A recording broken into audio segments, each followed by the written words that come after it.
My ex just messaged me, so goodbye, she said. I just let her leave. Now she's begging for help after he humiliated her on the internet. Hey viewers, before we move on to the video, please make sure to subscribe to the channel and hit the like button if you want to see more stories like this.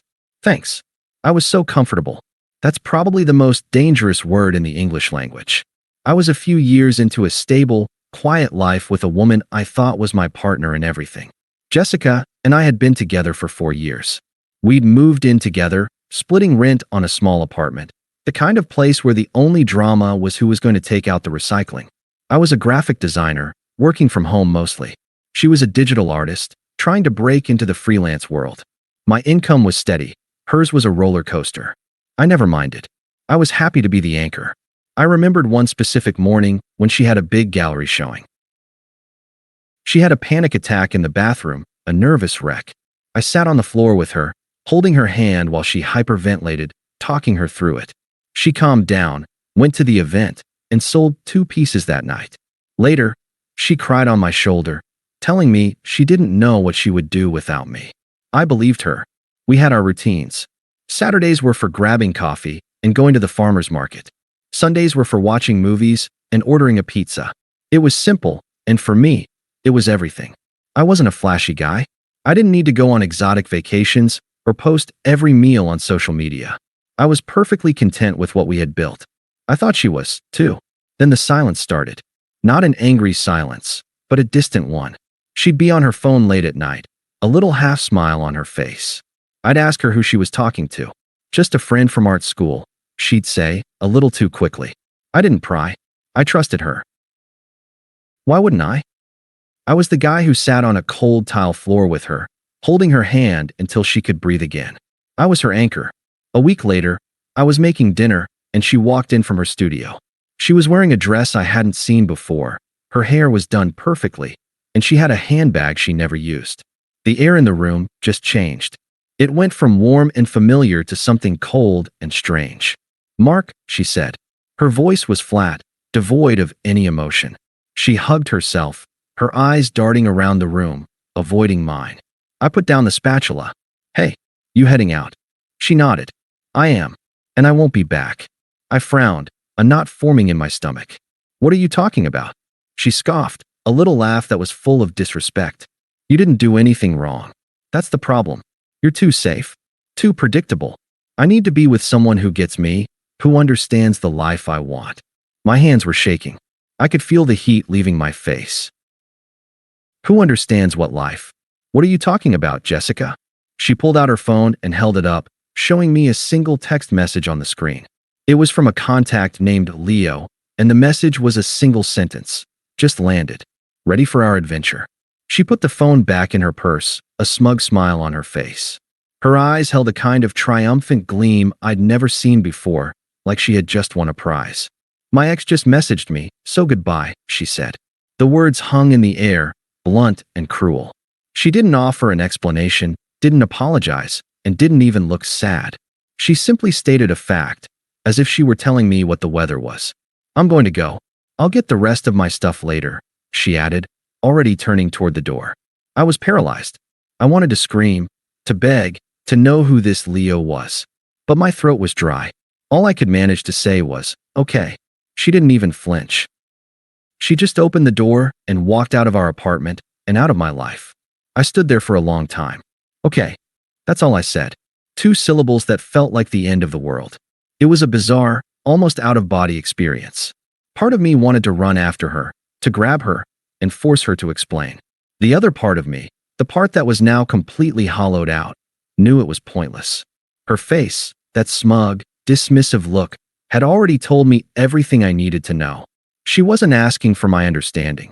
She was just informing me of her decision. I didn't yell. I didn't cry. There was no theatrical breakdown. I just put the spatula down, turned off the stove, and went into the bedroom. I pulled a duffel bag from the closet and started packing. Clothes, my laptop, my passport. Only the essentials. I wasn't going to stick around for her to collect her things, to make this drawn out, painful. I wouldn't give her the satisfaction of seeing me miserable. I had to disappear. I called my friend, Ben.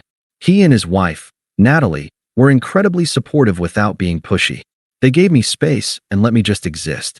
I told them the whole story, including Jessica's parting words, and their faces went from shock to pure, unadulterated fury.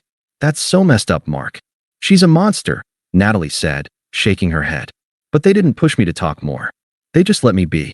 I spent my days working and my evenings at the gym, turning my confusion and hurt into sweat. My phone stayed silent. I didn't check social media. I didn't reach out to mutual friends. I went dark. I was a ghost. My only interaction with Jessica was through a friend of a friend, a lawyer, who helped me coordinate getting the rest of my belongings from the apartment. I never saw her, and I didn't want to. I wanted to just erase her from my life as cleanly and quietly as she had erased me.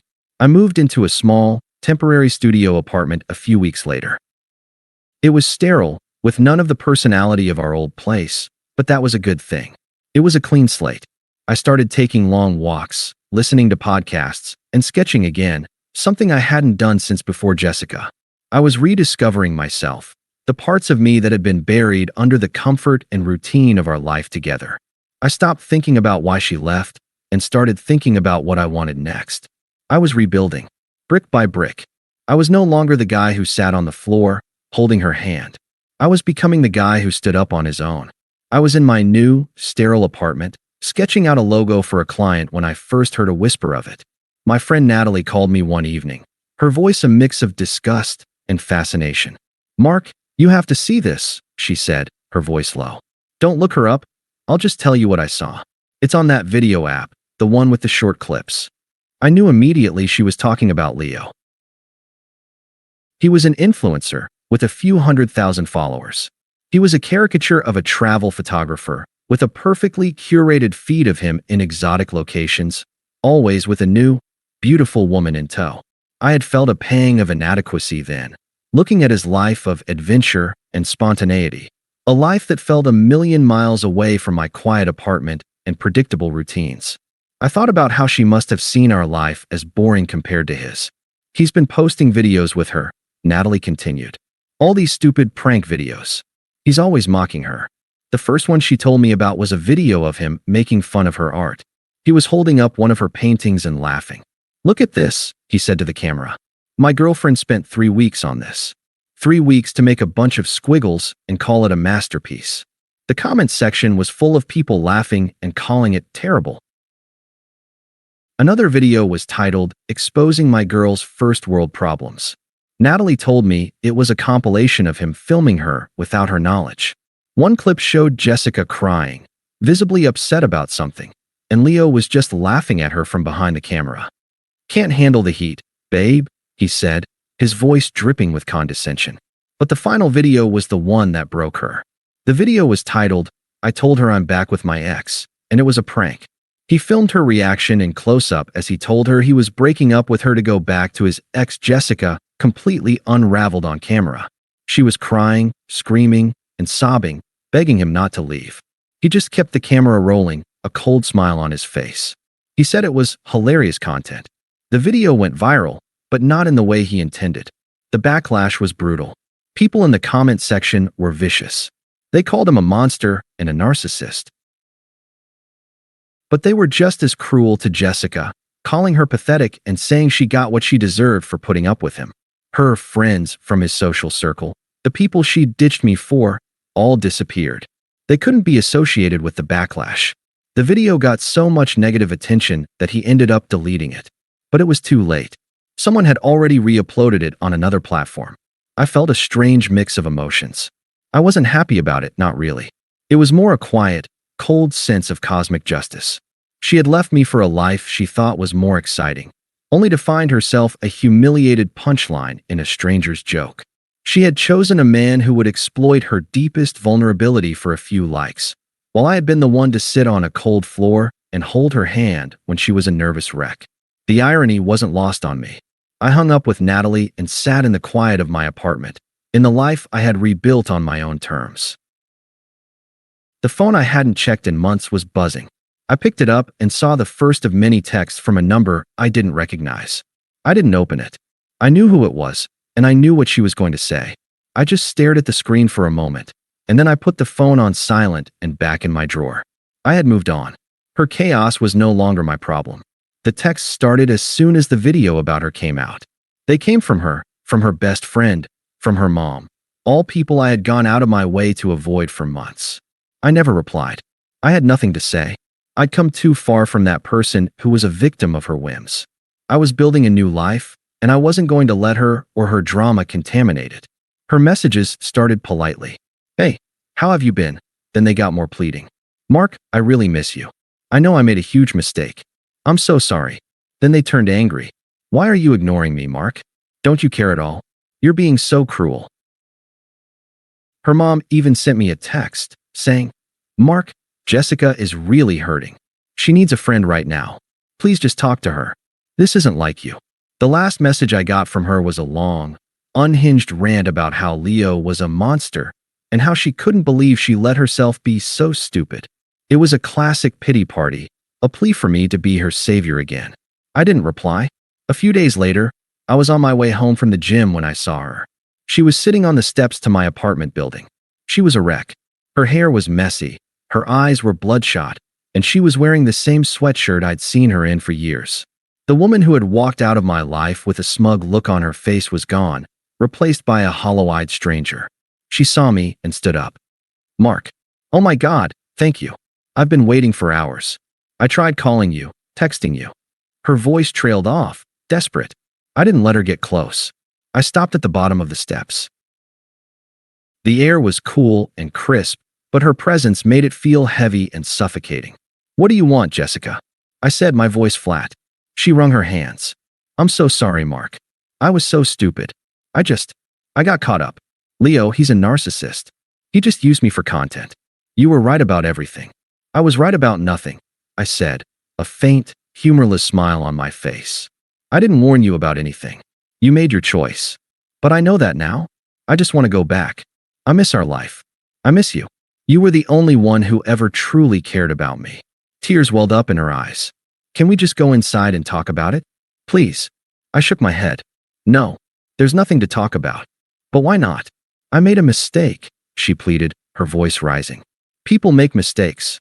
"They do," I agreed calmly. "And then they live with the consequences." Her face crumpled, a mask of desperation and confusion. "I thought you'd be here for me. I thought you'd be worried. I thought you'd want to help." I looked at her, and for the first time, I felt absolutely nothing. No anger, no sadness, no pity. Just a vast, empty indifference. "Jessica, the person you knew is gone. He's not here anymore. You decided he wasn't enough, so you left. You chose a different life. I've been doing the same. My life doesn't involve you or your problems." She took a step toward me. "But I love you, Mark. I always have. That was just a stupid phase." I took a step back, maintaining the distance between us. "No, that wasn't a phase. That was who you are. You traded me for a chance at a different life, and it didn't work out. I don't know what you want from me now, but you won't find it here." She stared at me, tears streaming down her face. Her voice was a choked sob. "You're not even a little bit sad?" "No," I said, the truth feeling like a cold, clean relief. "I'm not." I didn't wait for her to respond. I just turned and walked up the steps to my apartment. I put my key in the lock, turned it, and went inside, closing the door behind me. I stood with my back against the door for a minute, the silence of my new apartment a welcome comfort. The life she had wanted to return to was gone. The man she thought she could rely on to pick up her pieces was gone. She had traded me for a life of excitement and ended up with public humiliation, while I had traded her for peace and a clean slate. My new apartment was the physical embodiment of my newfound freedom. It was my space, my home, and it was a world she had no part in. I walked to the kitchen and poured myself a glass of water. My hands weren't shaking anymore. My mind was clear. She wasn't a sad memory. She was a footnote, a lesson learned, a mistake that had led me to a better life.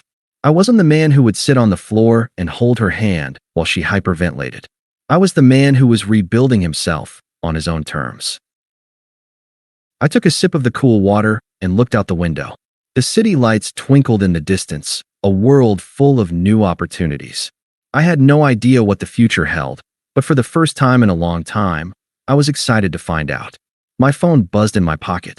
I knew it was her, but I didn't even bother to look. She was irrelevant. Her name, her face, her drama. They were all a part of a life that no longer existed. My life was finally, truly my own. Thanks for watching. Make sure to subscribe to the channel and hit the like button. What do you think about this story? Share it in the comments.